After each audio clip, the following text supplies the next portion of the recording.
In the frozen winter of 1944, the German war machine was gasping for breath. Their tanks, once symbols of unstoppable power, sat idle, empty fuel tanks echoing Germany's looming collapse. Yet, in one desperate gamble, a German colonel seized 50,000 gallons of American fuel. For a brief moment, hope flickered in Berlin. But when he realized the truth, that even this stolen treasure could not turn the tide, he knew Germany's fate was sealed. This is the story of fuel, desperation, and the moment when a German officer admitted the war was lost. The German colonel who led the mission to capture 50,000 gallons of U.S. fuel was not a reckless adventurer, but a seasoned officer who understood better than most that wars are not just decided by bullets, tanks, and tactics, but by the lifeblood that makes armies move, fuel. By late 1944, the German army was suffocating from a fuel crisis so severe that entire panzer divisions were reduced to static defense lines. Their armored vehicles parked in barns and hedgerows with empty tanks, useless as iron monuments to a war that once promised glory. The colonel's operation was born out of desperation. A fleeting attempt to claw back the momentum Germany had lost long before its soldiers set foot in the snowy forests of the Ardennes. The mission itself was both audacious and ironic. German troops, disguised and operating in enemy territory, striking not for victory but for gasoline. 50,000 gallons. It sounded enormous on paper. The kind of number that could change the tide of a local battle. In reality, it was little more than a drop compared to the ocean of fuel that the Americans possessed, supplied endlessly by convoys, pipelines, and the industrial might of the United States. The colonel knew the symbolism of the operation mattered as much as the fuel itself. Capturing American supplies was supposed to ignite confidence among German soldiers who were exhausted, freezing, and doubtful of any promises of victory. The higher command in Berlin clung to fantasies of splitting the Allied lines, retaking Antwerp, and forcing the West into negotiations. But men on the ground, officers like him, saw the reality in every stalled tank, every grounded aircraft, every soldier who had to march on foot because the trucks stood useless. When the colonel looked at the seized barrels and trucks filled with American gasoline, he did not feel triumph but a quiet sinking in his gut. He had stolen life from the enemy, yet he understood that life would last hours, perhaps days at most. It was not salvation. It was survival extended just a fraction longer. To grasp the weight of that moment, one has to remember how fuel had defined the entire German war effort. Blitzkrieg itself had been fueled by rapid mobility, columns of panzers and mechanized infantry piercing deep into enemy territory.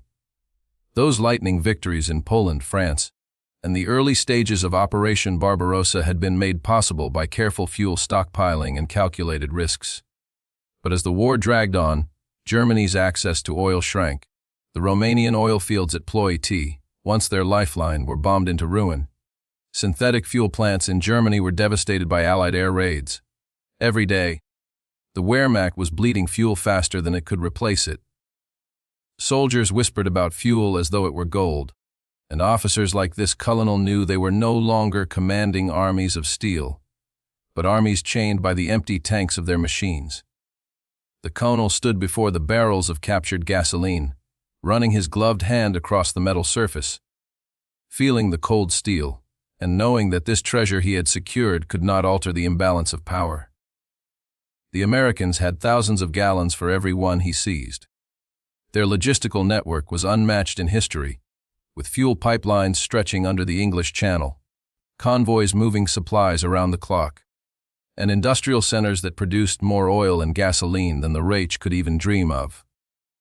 For every truckload he captured, hundreds more rolled into the Allied lines. He had struck at an enemy who could shrug off the losses, though it were nothing. That was the cruelest irony. Germany was risking everything to gain what the Americans hardly noticed they had lost. The colonel's men celebrated, of course.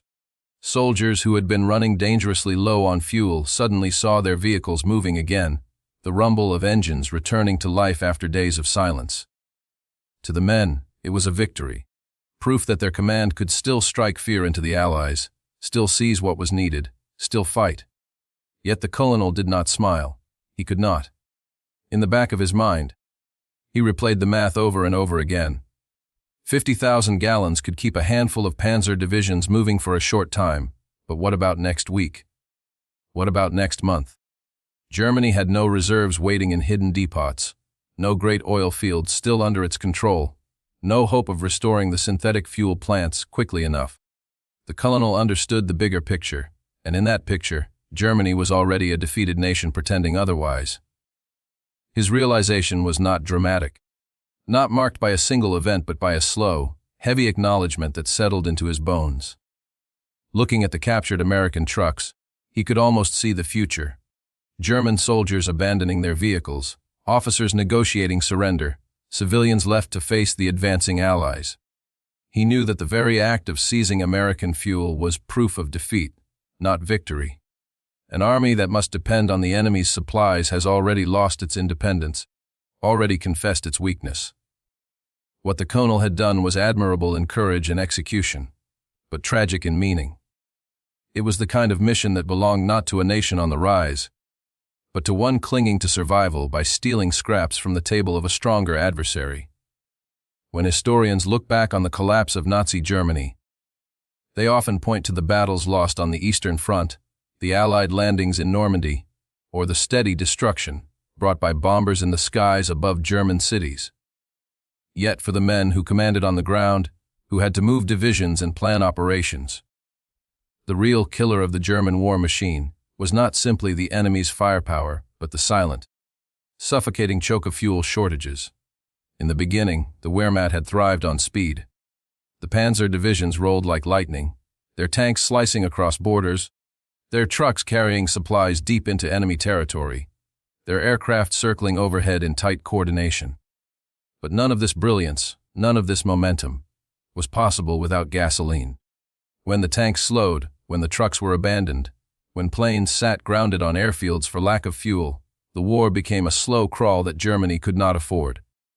And so, in the winter of 1944, the colonel who seized 50,000 gallons of American fuel was not fighting for some abstract resource.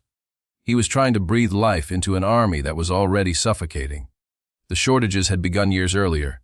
Even during the glory days of Blitzkrieg in 1939 and 1940, Germany was acutely aware of its dependence on fuel imports. The Reich had no vast oil fields of its own. The Romanian fields at Ploiești provided a temporary lifeline. But even they could not match the ravenous hunger of panzer armies and Luftwaffe squadrons. Germany had turned to synthetic fuel, painstakingly produced from coal. But the process was slow, expensive and vulnerable to attack. Once Allied bombers learned where the plants were, they became prime targets. Night after night, synthetic fuel production facilities burned, sending thick columns of smoke into the skies, each raid cutting deeper into Germany's lifeblood. The shortages grew worse as the war dragged on, and soon commanders found themselves calculating operations not by strategy alone, but by the gallons available to move their machines. A division of tanks required thousands of gallons every day to stay in motion. Trucks carrying supplies, artillery, and troops drank fuel endlessly as they rumbled over muddy roads and through shattered cities. Even the Luftwaffe's most advanced fighters, like the Me-2062 jet, were little more than museum pieces if they lacked the fuel to take off. It became common for training flights to be canceled, for units to practice maneuvers without engines running, for pilots to receive only a handful of hours in the air before being sent into combat. The colonel knew all of this. He had seen men forced to abandon armored vehicles because there was nothing left to power them. He had watched panzer units reduced to infantry formations, their steel beasts useless for lack of gasoline. He understood that in modern warfare, to run out of fuel was to surrender mobility, and to surrender mobility was to invite destruction. The Allies, by contrast, moved with a confidence born of abundance. American convoys carried endless supplies across the Atlantic, pipelines stretched across liberated Europe, and depots overflowed with gasoline in cans stamped with white stars. To the Americans, the problem was not scarcity but logistics. How to move such vast quantities to the front fast enough. They developed the Red Ball Express, an almost ceaseless stream of trucks carrying fuel and ammunition along dedicated routes. To German officers watching from the other side, it was a vision of what their army could never achieve. The colonel's theft of 50,000 gallons, impressive as it sounded, was a droplet compared to the flood that sustained the Allied war machine. And he knew it. He knew that for every desperate raid his men carried out, the Americans had 100 more trucks already on the road, already delivering fuel to the front. What made the shortages more crippling than lost battles was the way they gnawed at the core of German strategy. A battle could be lost and recovered, a city abandoned and retaken, but a fuel shortage meant paralysis. An army without gasoline cannot maneuver, cannot exploit victories, cannot even retreat effectively. In the East, German troops had learned this the hard way as Soviet offensives pushed them back relentlessly. Too often, panzers that might have counterattacked were left behind for lack of fuel, their crews forced to destroy them so they would not fall into Soviet hands. In the West, Hitler's dream of splitting the Allied lines during the Ardennes offensive depended entirely on capturing fuel depots. The plan was not to march triumphantly to Antwerp on German supplies. It was to steal American gasoline along the way. That alone revealed the desperation. The High Command no longer imagined victory through production, only through theft.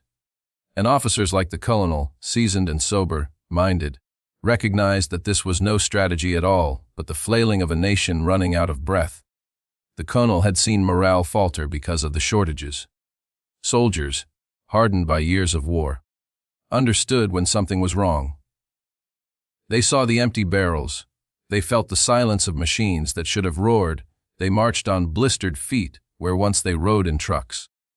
To men who had grown used to the speed of blitzkrieg, the change was demoralizing. How could they believe in victory when the very essence of modern warfare, the fuel that made their machines into weapons, was vanishing? For the colonel, seizing 50,000 gallons was not about winning a battle, but about restoring belief, if only temporarily, that movement was still possible. But deep inside, he knew it was an illusion. Belief could not replace industry, faith could not refill tanks, and no amount of courage could substitute for gasoline. Every time he studied the maps, the colonel saw more than enemy positions and front lines. He saw supply routes, fuel depots, rail lines, and the arteries through which the Americans pumped life into their armies. He knew that as long as those arteries flowed, no German operation could succeed for long. Even when they achieved tactical surprise, even when they captured ground, it was always temporary. Fuel was the great equalizer, and in the winter of 1944, it was deciding the war as surely as any general or battlefield. The colonel's realization was bitter but unavoidable. Germany was not losing because its soldiers were weak or its officers incompetent.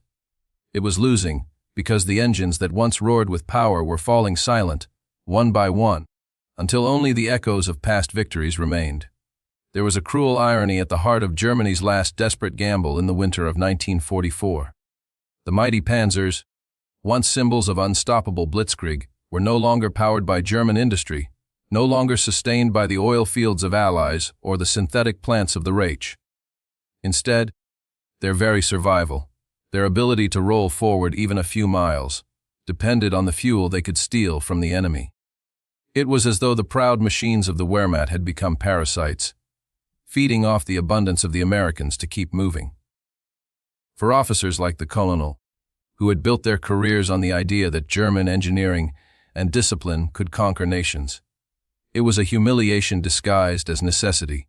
When he oversaw the capture of 50,000 gallons of U.S. gasoline, he understood that he had not secured a triumph but a confession of weakness. The tanks could move forward again, but only because the enemy had allowed them, only because the enemy's resources were vast enough to spill over into German hands. The symbolism was undeniable. German panzers had been the cutting edge of Hitler's vision, roaring through Poland, smashing through France, tearing deep into the Soviet Union. They had been icons of national pride, proof to the world that Germany could reinvent modern warfare.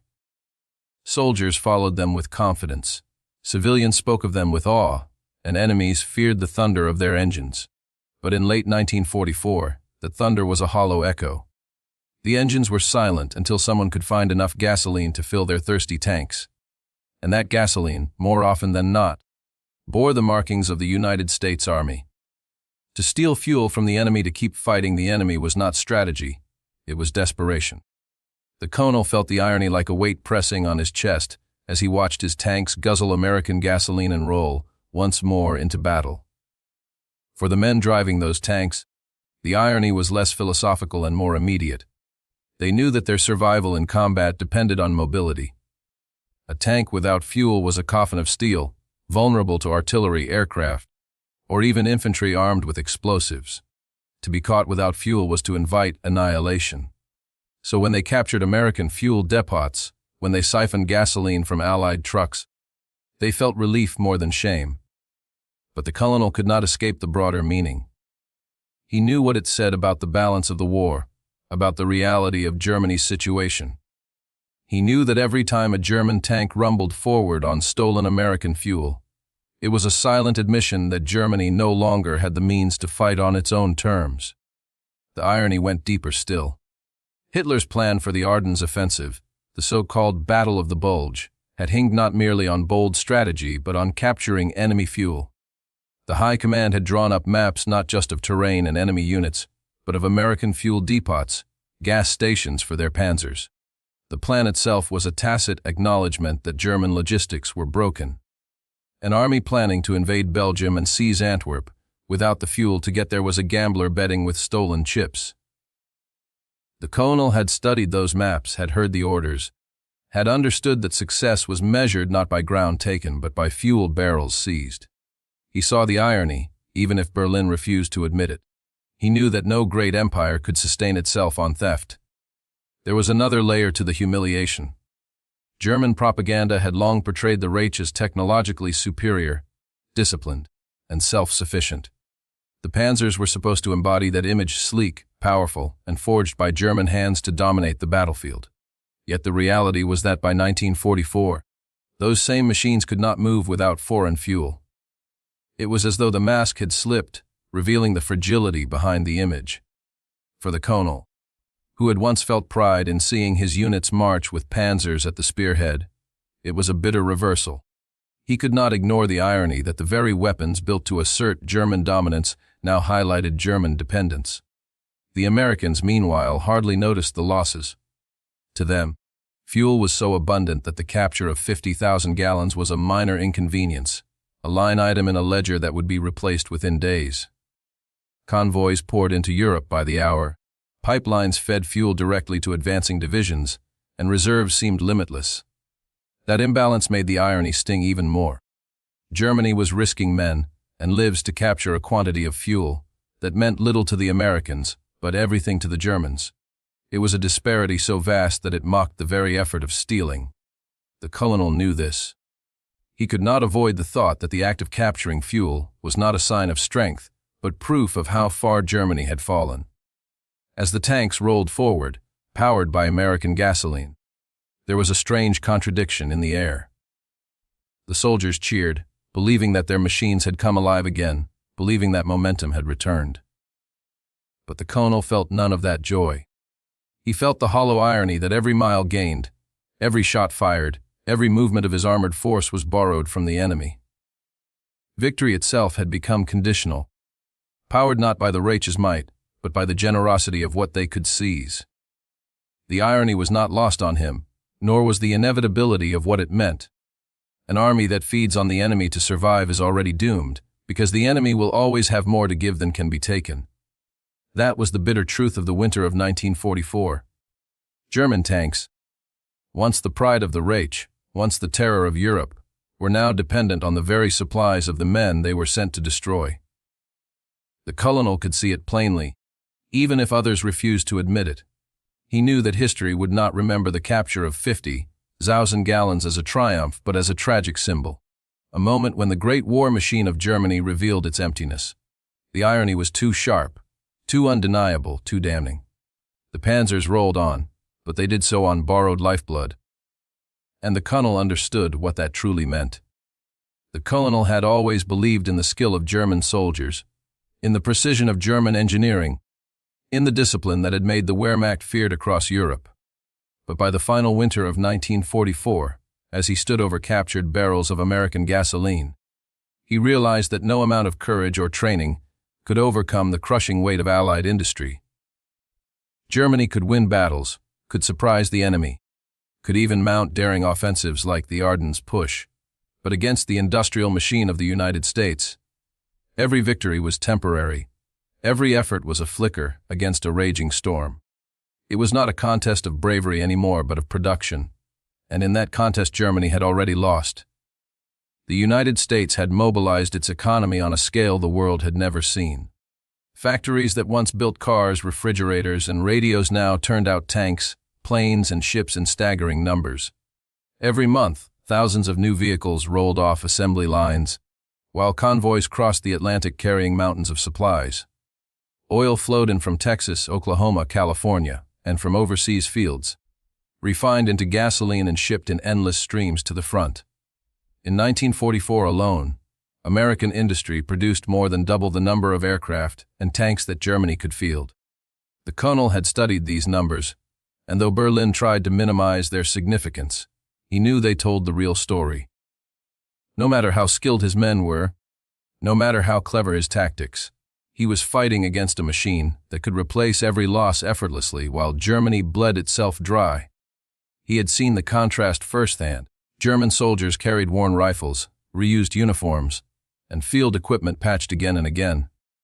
Their tanks were formidable on paper, but many sat idle for lack of spare parts or fuel.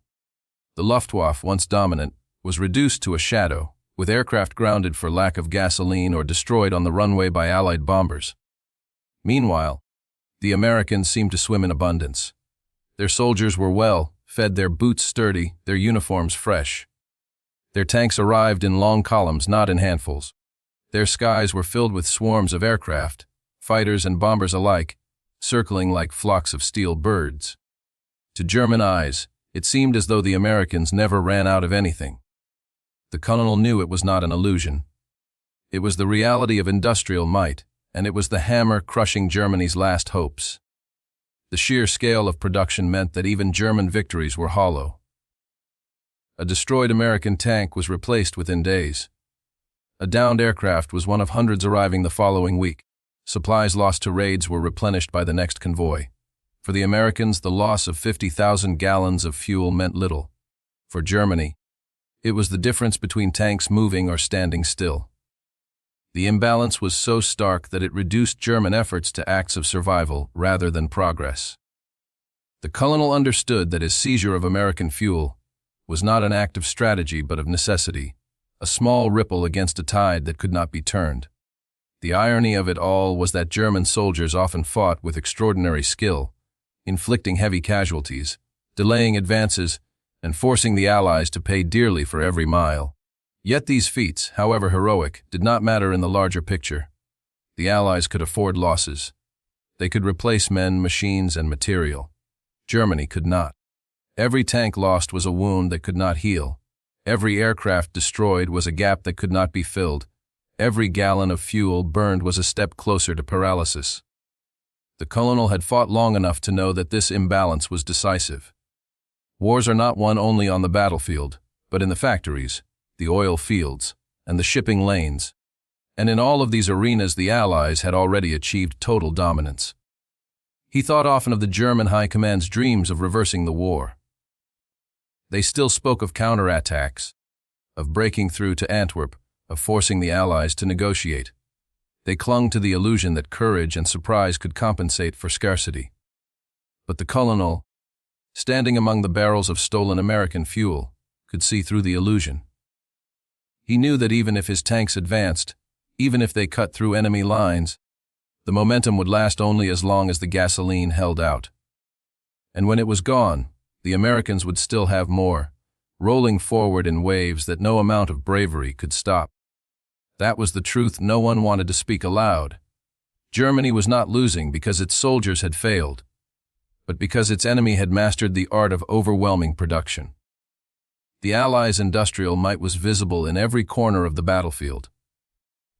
German troops crouching in foxholes could hear the distant rumble of American trucks delivering supplies. Pilots in the Luftwaffe could look up and see Allied aircraft blotting out the sky. Tank crews could watch as American Shermans appeared in numbers too great to count. It was a war of attrition that Germany could not win, because for every shell fired, Every gallon consumed, every vehicle destroyed, the Allies could replace it without pause. The colonel felt the futility of it pressing down on him with every passing day. His mission to capture fuel was an act of defiance. But it was also an admission of helplessness in the face of a giant that could not be toppled. What haunted him most was the thought of the men he commanded. Brave, loyal soldiers who still believed they were fighting for victory, who still clung to hope. They did not see the production charts, did not calculate the tons of supplies crossing the Atlantic, did not measure the flow of gasoline pouring into Allied armies. They saw only the enemy before them and the orders handed down. But the colonel could see it all. He could see that the war was no longer a contest of soldier against soldier, but of industry against scarcity. And in that contest, Germany was doomed. The factories of Detroit, the oil fields of Texas, the convoys sailing from New York and Liverpool. These were the true weapons that were crushing Germany. His men fought with courage, but courage alone cannot fuel tanks, cannot build planes, cannot outproduce an enemy whose capacity seemed endless. Standing in the cold, watching his tanks roar to life on stolen American fuel, the colonel understood the hopelessness of it all. The barrels he had captured were precious, yes, but they were also pitiful against the scale of the enemy's supply. The Americans could afford to lose them. Germany could not afford to fight without them. That imbalance was the heart of the war now. And it was the reason he knew that no matter how hard they fought, no matter how long they held out, Germany could not overcome the industrial might of the Allies. The colonel had been a soldier all his life, forged in the discipline of the Reichswehr and hardened by years of combat in a war that had consumed the world. He had learned to follow orders without hesitation, to inspire his men with confidence, to conceal doubts behind the mask of authority. But as he stood before the seized American fuel trucks, listening to the engines of his panzers roar back to life, he felt the weight of a truth he could not share openly. To his soldiers he offered nods of approval, words of encouragement, the outward appearance of triumph. But inside, he was whispering to himself the words he dared not let anyone hear: "This won't save us." He had spent years calculating the odds of survival. In Russia, he had seen the long retreats, the brutal winters, the endless columns of Soviet tanks. In France, he had felt the relentless pressure of the Allied advance, the skies darkened with bombers that seemed to arrive without pause. He knew the rhythm of war, knew the mathematics of supply, knew the limits of endurance. And in all of those calculations, he had come to understand that Germany was no longer fighting for victory but for time. Every operation was a delay, every success temporary, every gamble an extension of the inevitable. The capture of 50,000 gallons of American fuel fit perfectly into that pattern. It would keep the tanks moving for a little while, would allow for another offensive push, would light a brief spark in men desperate for hope. But in the quiet of his own mind, he acknowledged what no one wanted to admit: the spark would burn out quickly, and nothing waited beyond it but darkness. The colonel had seen the deception of numbers before. 50,000 gallons sounded vast, enough to fill barrels, tanks, and trucks with what felt like abundance. But he knew how quickly armored divisions consumed fuel. A single day of combat could drain reserves at a staggering pace, engines roaring, vehicles maneuvering, supplies hauled across rough terrain. The fuel would not last weeks. It would barely last days. And then they would be back where they started, staring at empty tanks, immobilized once more. He had watched generals in Berlin speak of captured supplies, as if they were strategic victories. But he knew better. Numbers on paper meant nothing when weighed against the ocean of fuel that sustained the Allies. 50,000 gallons was not salvation. It was a reprieve measured in hours. He carried the admission like a secret burden, one he could not share with his officers or his men. To admit defeat aloud would break morale, and morale was already fragile. The soldiers still clung to fragments of belief, still looked to their leaders for confidence, still followed orders with the faith that someone above them knew the path forward. To tell them the truth, that the war was lost, that their courage was being spent on delays rather than victory, would be crueler than silence. So the colonel smiled when he had to, spoke firmly when required, and allowed the illusion to persist.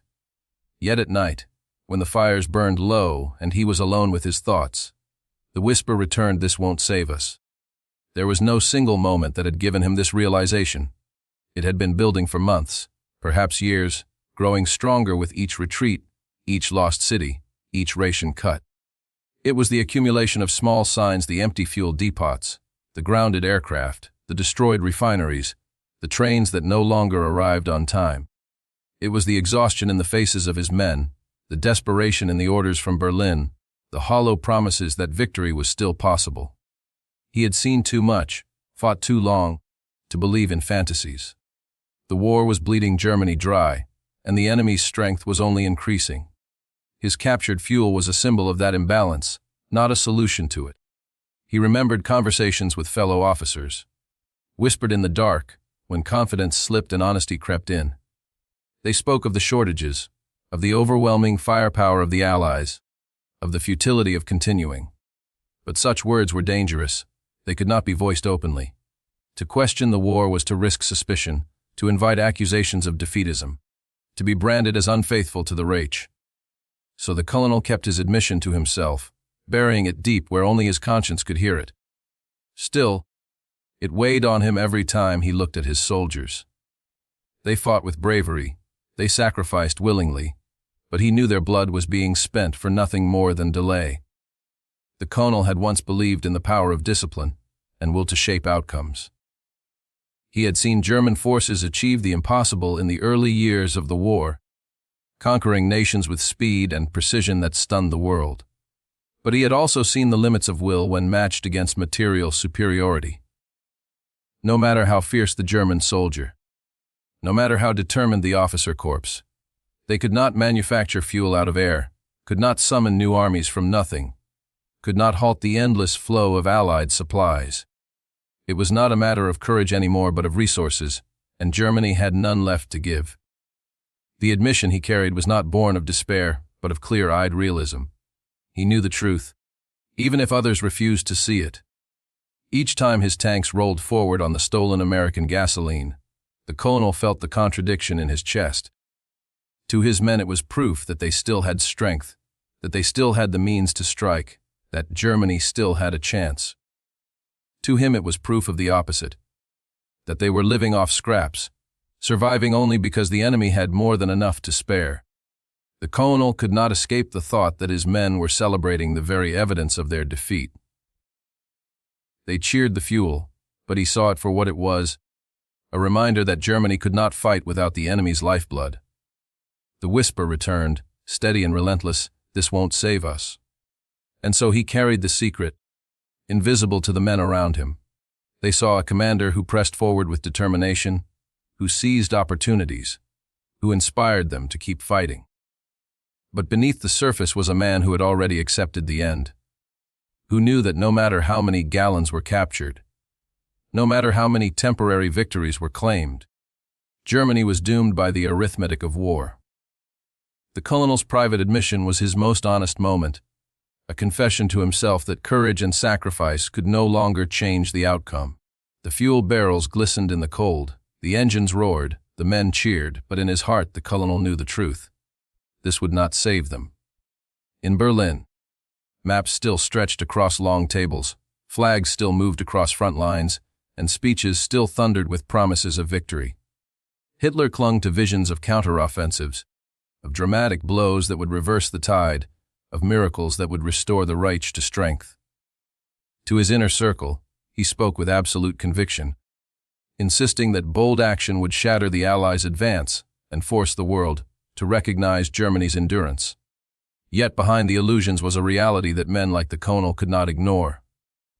These grand plans were built not on fuel but on lies, not on resources but on denial. Every counteroffensive imagined in Berlin demanded gasoline that no longer existed, tanks that could not move, planes that could not fly. The colonel saw it with clarity. The words of the Führer were as empty as the barrels in their depots. The Ardennes offensive was the clearest example of this illusion. Hitler had described it as a decisive blow, a lightning strike that would split the Allied lines, recapture Antwerp, and deliver such a shock that the Western powers would be forced to the negotiating table. His generals raised objections, pointing out the shortages of fuel, the strain on already exhausted troops, the danger of overextending in winter conditions. But Hitler dismissed the doubts. He waved away the numbers, spoke of willpower, and demanded faith. For him, victory was not a matter of logistics but of belief. If the German soldier fought with enough ferocity, if the leadership displayed enough confidence, then the impossible could be achieved. Yet the colonel knew better. He had lived long enough in the field to understand that tanks do not run on speeches, and aircraft do not take to the skies on promises. When the orders came down, the colonel did what soldiers always do. He followed. He prepared his men, oversaw the plans, ensured the attack was launched with precision. But he could not silence the thought gnawing at the back of his mind. The entire operation depended on capturing American fuel. It was not a strategy of strength but of theft. From the start, the plan revealed its weakness, for what kind of offensive begins with the assumption that the enemy must supply the very fuel needed to advance? It was a cruel irony that defined the entire war effort in its final phase. Germany was no longer waging war through its own strength, but through the hope of stealing scraps from the enemy's table. Hitler called it boldness. The colonel called it delusion. The speeches from Berlin grew louder as the resources grew scarcer. Hitler declared that Germany would unleash new weapons, that secret technology would change the balance, that the spirit of the German people would defy the odds. He spoke of jet fighters, of rockets, of miracle tanks. But the colonel saw the reality on the ground. Jet aircraft sat idle for lack of fuel, rockets were impressive but strategically meaningless, and miracle tanks were useless if they could not leave the factory or be supplied in the field. The illusion was powerful enough to convince civilians, even some officers who wanted to believe. But for those fighting at the front, the gap between words and reality was unbridgeable. They marched, they fought, they obeyed, but inside many of them felt the hollowness. The colonel thought often about the young soldiers under his command. They had grown up under Hitler's voice, taught from childhood that the Führer's words were truth. That belief alone could overcome obstacles. They still carried some of that faith, even in the face of defeat. They looked to their commanders, to officers like him, for confirmation that the war was still winnable. He gave them encouragement when needed, but inside he recoiled from the lies. He could not bring himself to repeat the fantasies of Berlin. He knew that courage and sacrifice were being squandered, spent to prop up illusions that could never become reality. There was something almost tragic about the way Hitler clung to his visions. He refused to accept the scale of Allied production, refused to acknowledge the collapse of fuel supplies, refused to believe that the war had already passed the point of recovery. He demanded counteroffensives when what the army needed was retreat. He demanded victories when all they could hope for was survival. He demanded faith when the facts screamed otherwise. To men like the colonel, it was maddening. They were tasked with carrying out operations that were doomed from the start, forced to watch their men bleed and die in attacks that could never achieve their stated goals. And still, the speeches continued, full of promises that bore no resemblance to the reality of shattered supply lines and empty depots. The colonel carried out his orders, because that was his duty, but he never mistook Hitler's illusions for truth. He knew that every offensive was weaker than the last, every gamble more desperate, every promise less believable. He knew that the words, decisive blow, had become meaningless when the enemy could replace every loss within days. He knew that miracle weapons were distractions, meant to disguise the fact that Germany no longer had the resources to sustain war. He knew that victory had become a word without substance, spoken to maintain control but devoid of hope. And in his heart, he whispered the truth that the speeches refused to admit lies could not fuel tanks, illusions could not win battles, and words could not alter the arithmetic of war. As he looked at his men, their faces hardened by cold and hunger, their uniforms worn and patched, their eyes still holding a flicker of hope, the colonel felt the weight of his knowledge. They believed they were fighting for a chance, but he knew they were fighting to sustain a lie. The fuel he had captured was precious, But it was also a reminder that the war effort itself had become a shell sustained by illusion. Hitler would continue to demand counteroffensives, would continue to promise miracles, would continue to insist that victory was inevitable. But the colonel understood that these words were built on nothing. They were the final stage of a war already lost, spoken by a leader who could not face reality. And every time he heard those speeches, every time he watched his men move forward into battles powered by stolen fuel, the thought returned with merciless clarity. These were not counteroffensives of strength, but of desperation, fueled not by gasoline but by lies. The Ardennes forest in December 1944 was cloaked in snow and silence, its narrow roads twisting through dense woods, its villages huddled against the cold. It was here that Hitler chose to gamble everything on a final counterstroke, an offensive that would later be known as the Battle of the Bulge. To the German High Command, it was a daring plan to split the Allied armies, to thrust deep into Belgium, to recapture Antwerp, and perhaps force the Western powers to reconsider their drive into the Reich. To men like the colonel, standing on frozen ground with his fuel, hungry tanks, it was a desperate act, a gamble built on hope more than on reality. It was in this backdrop that he seized 50,000 gallons of American fuel, a prize meant to feed the offensive, yet one that symbolized the fragility of the entire undertaking. The offensive began with shock and fury. In the early hours of December 16, German artillery thundered through the forest, and infantry poured into positions the Allies had believed secure. The fog and snow favored surprise, muffling movements and blinding enemy aircraft. American units, scattered and unsuspecting, reeled from the sudden blow. Towns fell, prisoners were taken, and for a fleeting moment, it seemed as though the Germans had regained the initiative. The colonel watched his panzers rumble forward, their engines once again alive thanks to captured fuel, their tracks cutting through snow and mud toward the enemy's rear. For a few days, hope flickered in German ranks, a sense that perhaps the impossible was within reach. But beneath that flicker lay the harsh truth. The Battle of the Bulge was not powered by a secure logistical plan. It was powered by desperation. Every mile forward drained the already thin reserves of fuel. Every skirmish consumed ammunition that could not be easily replaced. Every advance stretched supply lines further into hostile territory. The colonel knew it all too well. He studied his maps not only for terrain and enemy positions, but for fuel depots and gasoline caches. Progress was measured not by towns captured, but by how many gallons could be stolen along the way. He understood the offensive for what it was, a race against the clock, an attempt to strike deep before the inevitable shortages brought the entire operation to a standstill. The weather, which had initially hidden the German advance, soon became another enemy. Snowstorms slowed movement, ice clogged roads, and vehicles broke down in the bitter cold. Fuel trucks struggled to keep up, convoys were ambushed, and the roads became choked with traffic jams as tanks, artillery, and infantry competed for space. The colonel cursed the bottlenecks, knowing that every hour lost was a gift to the Allies, who were already gathering their strength to counterattack. The barrels of American fuel he had captured became lifelines, each one rationed carefully, each one determining how far his tanks could move before grinding to a halt. He felt the pressure of every drop consumed, knowing there was no reserve waiting behind them, no steady supply line to replenish what was burned.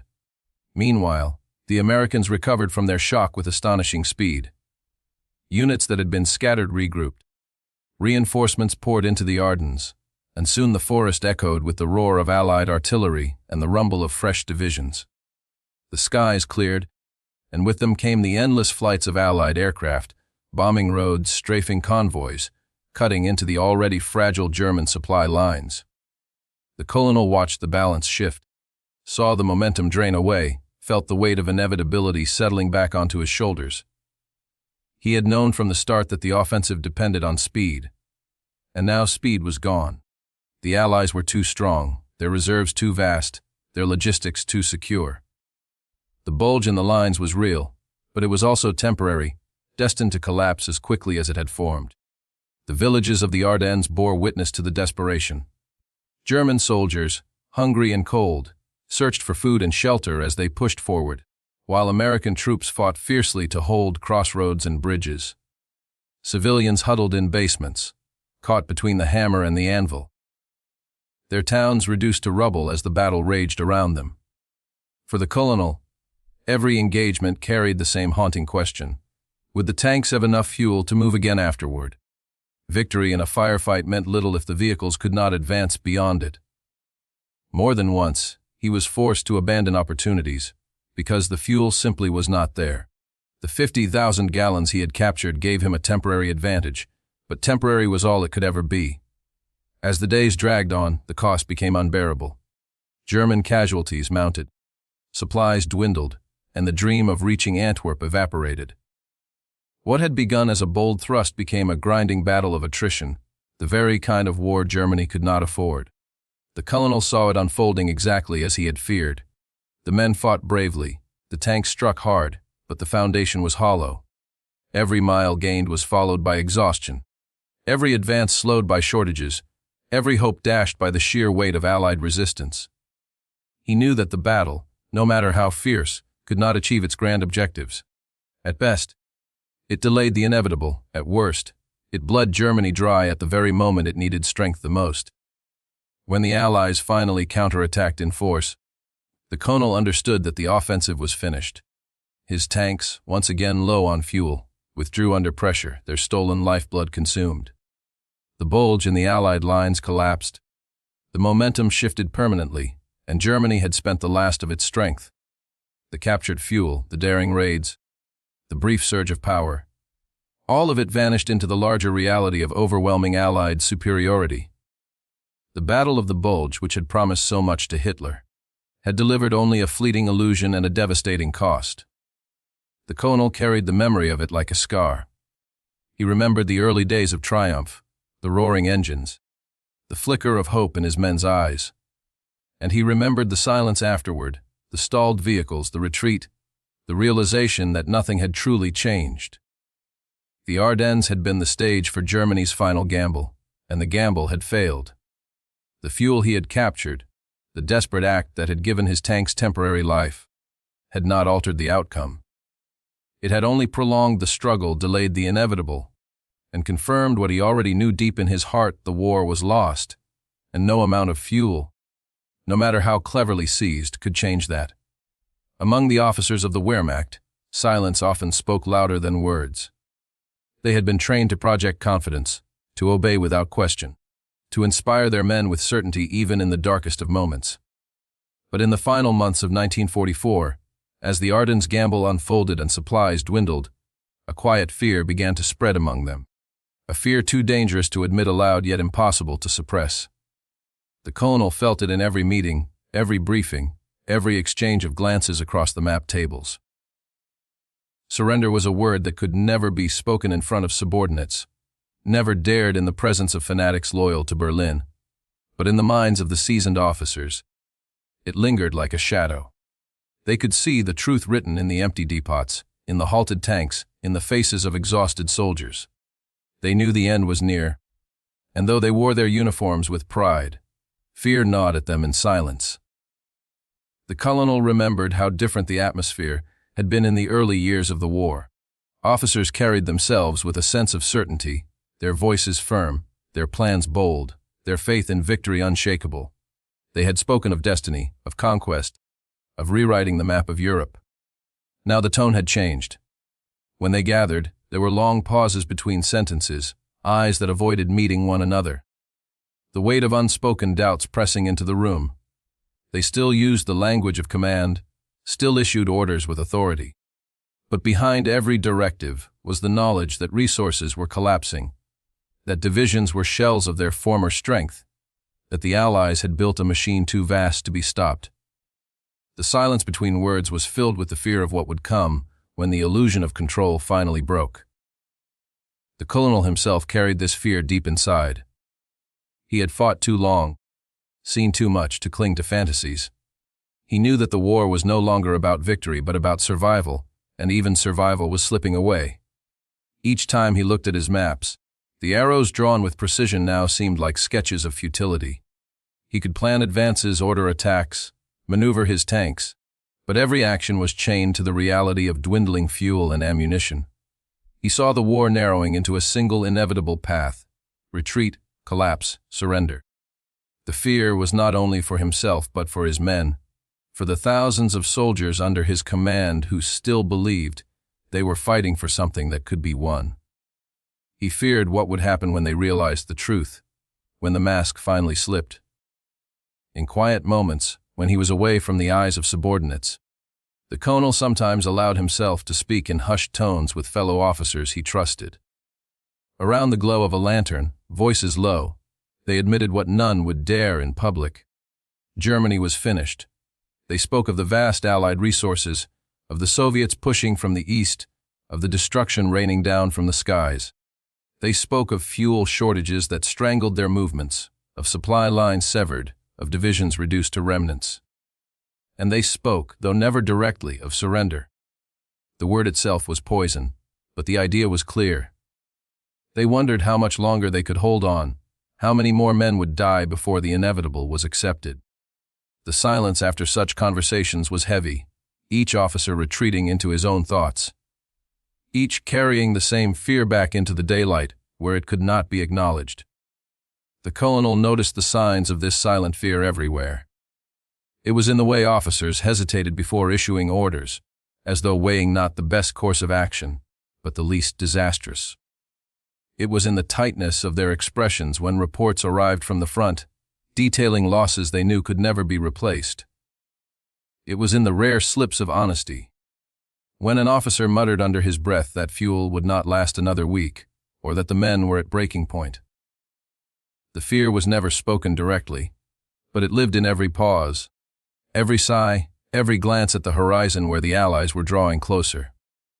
The war was becoming unsustainable, and they all knew it. What made the fear so corrosive was that it could never be released. To admit openly that surrender was near would be to invite suspicion, arrest, even execution. The regime demanded faith until the very end, demanded that officers maintain the illusion, no matter how dire the circumstances. The colonel had heard of men who had been denounced for defeatism, stripped of command, or worse.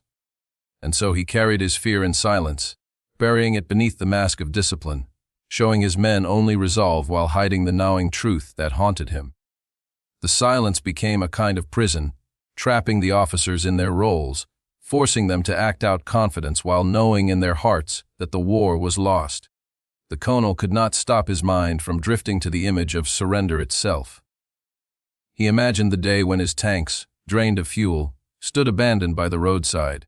He imagined his men laying down their weapons, their hands raised, their faces hollow with exhaustion. He imagined signing documents, handing over authority, admitting defeat. The thought filled him with shame, but also with inevitability. He knew it would come, as surely as night follows day, and this knowledge, kept secret within him, fed the silent fear that grew stronger with every passing week. In the Ardennes, as the offensive faltered, the fear deepened. At first, there had been hope that the surprise attack might succeed, that momentum could be regained. But as supplies ran short, as the Allies rallied, as the skies filled once more with enemy aircraft, the illusion unraveled. Officers who had once spoken with determination now grew quieter, their words fewer, their eyes betraying the dread they dared not express. The colonel saw in them the same realization he carried, that they were fighting a battle that could not be won, prolonging a war that could not be saved. The silence among them became heavier, a shared acknowledgement that only death and defeat lay ahead.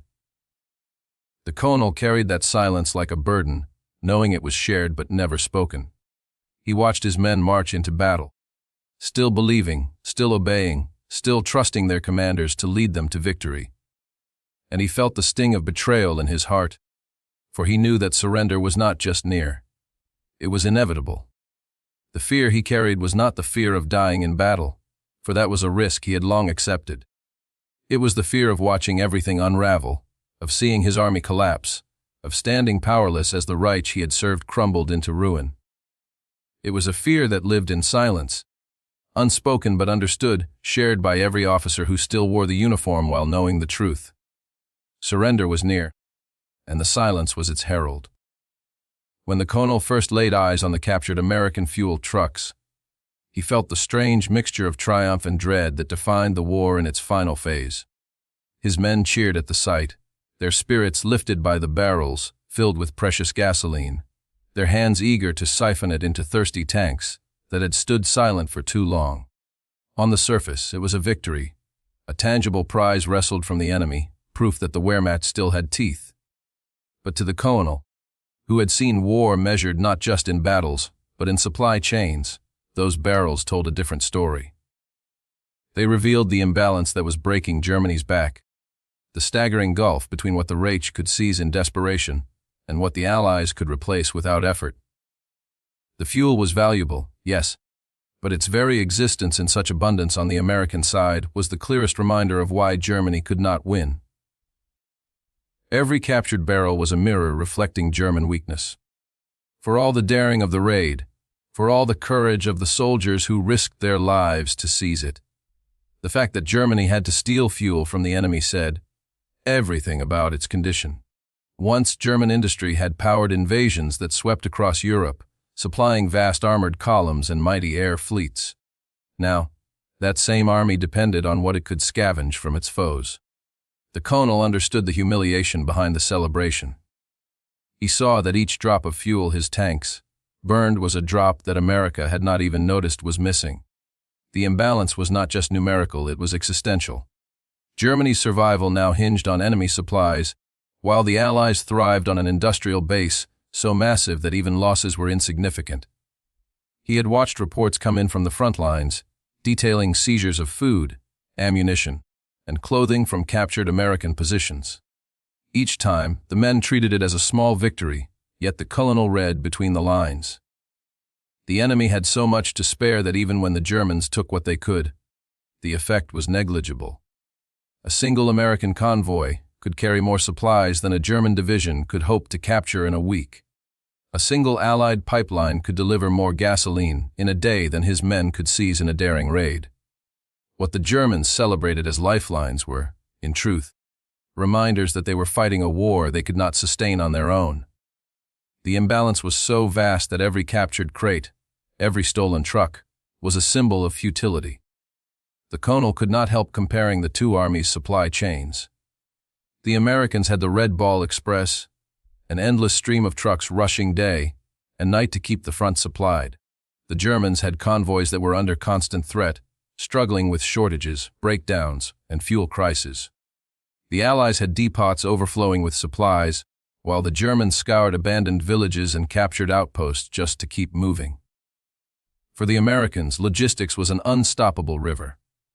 For the Germans, it was a cracked lifeline, barely holding together. When the colonel looked at the American barrels stamped with white stars, he saw not just fuel but the machinery of victory.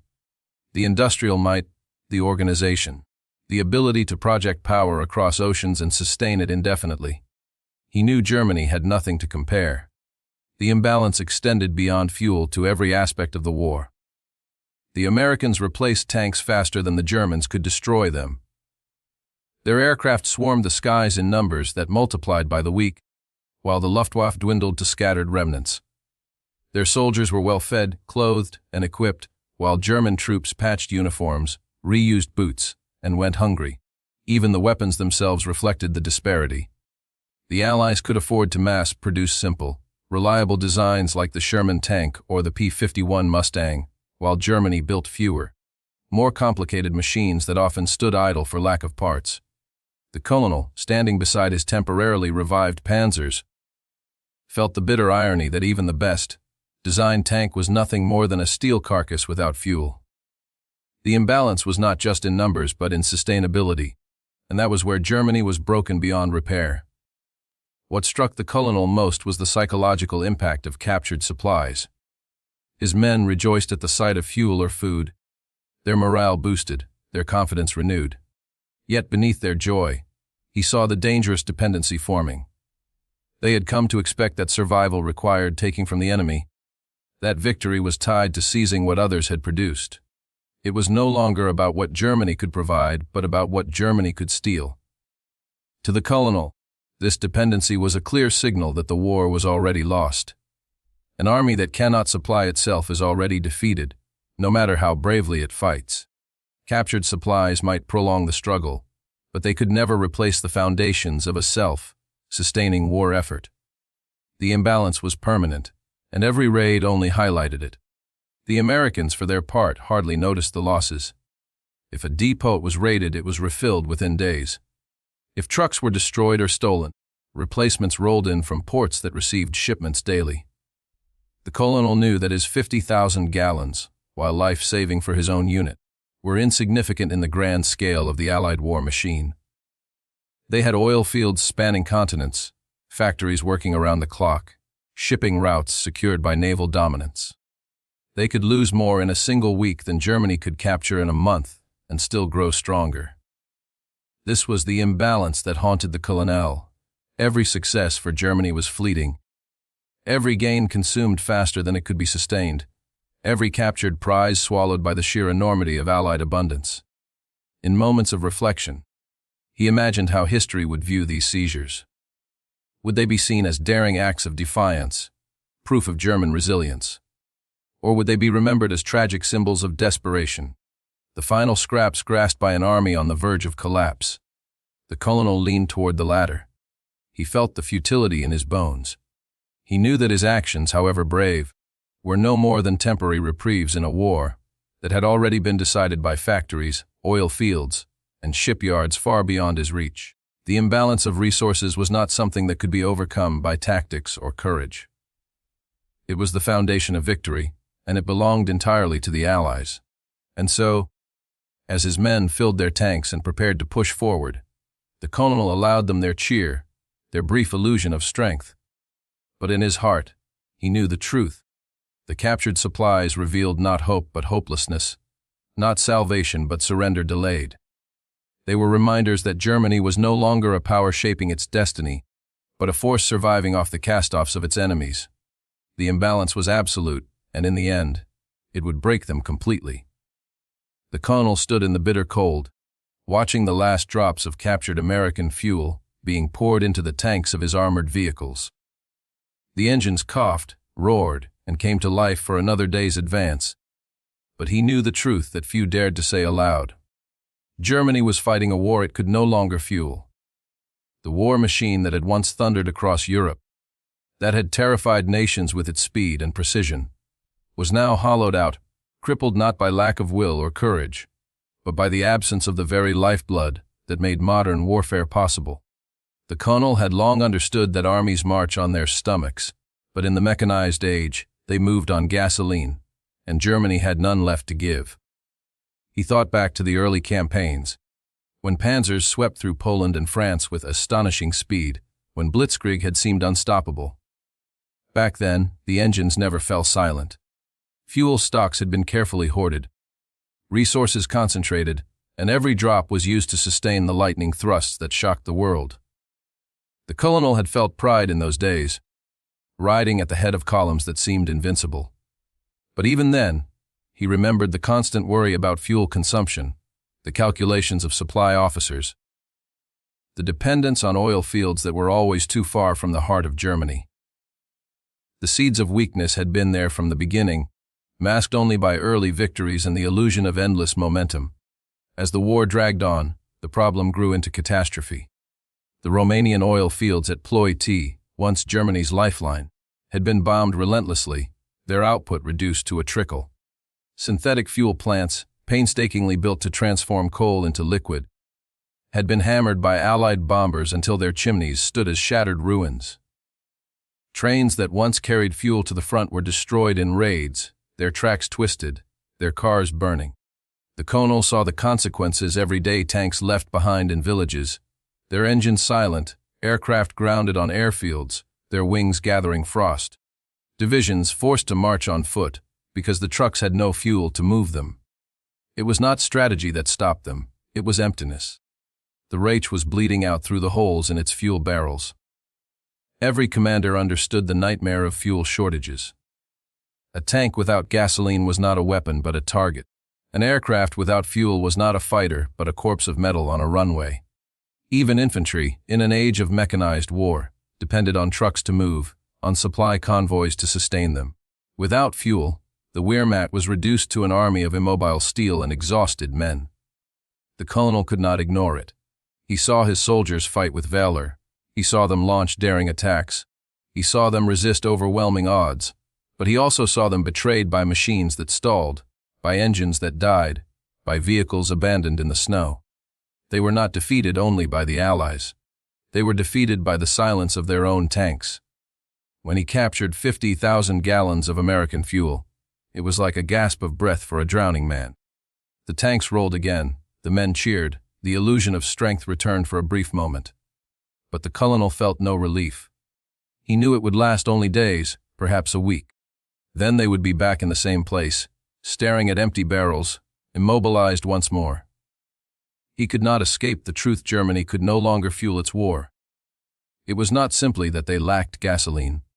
It was that they lacked the means to ever obtain enough again. The Allies had oil fields that stretched across continents, industries that refined and shipped it in endless streams, convoys and pipelines that delivered it to the front with precision. Germany had nothing but scraps and illusions. The colonel understood what this meant in the larger picture. Wars are not won by courage alone, nor by daring plans, nor by brilliant tactics. They are won by sustaining armies in the field, by feeding men, by fueling machines, by replacing losses faster than the enemy can inflict them. Germany could no longer do any of these things. Its factories were in ruins, its oil fields gone, its supply lines shattered. The very essence of modern warfare, mobility, was slipping from its grasp, and without mobility, the Reich was trapped, forced into static defenses, slowly strangled by enemies who had more of everything. He knew that no matter how many times Berlin promised counteroffensives, no matter how many speeches were made about miracle weapons, the outcome was fixed. A war that cannot be fueled cannot be won. The realization was bitter. The colonel had dedicated his life to the service of his country, had fought through campaigns of triumph and campaigns of disaster, had led men into battles where courage seemed to defy possibility. Yet in the end, he saw that all of it was meaningless without the lifeblood of fuel. The Reich had gambled everything on quick victories, on lightning strikes, on the hope that enemies would collapse before resources ran out. When that gamble failed, there was nothing left to sustain the fight. The colonel carried the knowledge heavily. They were not losing because their soldiers were weak, but because their machines were empty. He watched his men with a mixture of pride and sorrow. They still believed, still fought, still obeyed, but he knew they were being driven toward an end they could not escape. They did not see the broader picture, did not calculate the gallons burned, did not study the endless supply lines of the Allies. They fought with the faith that their sacrifice meant something. But to the colonel, every day of fighting was another step toward the inevitable, another confirmation that Germany's war was collapsing under the weight of shortages. He wished he could shield his men from the truth, but he also wished they understood, so they would know why their courage could not change the outcome. As he looked at the barrels drained dry, at the tanks rumbling briefly forward before the next stall, at the soldiers trudging through snow beside machines that should have carried them, the colonel accepted what history would one day record. Germany had been defeated not only on the battlefield, but in the supply chain, in the factories, in the oil fields, in the silent war of resources. He felt it like a wound that could never heal. The Reich was still fighting, but it was no longer truly at war. It was struggling, grasping, clawing for survival in a conflict it could not sustain. He had lived long enough to understand what that meant.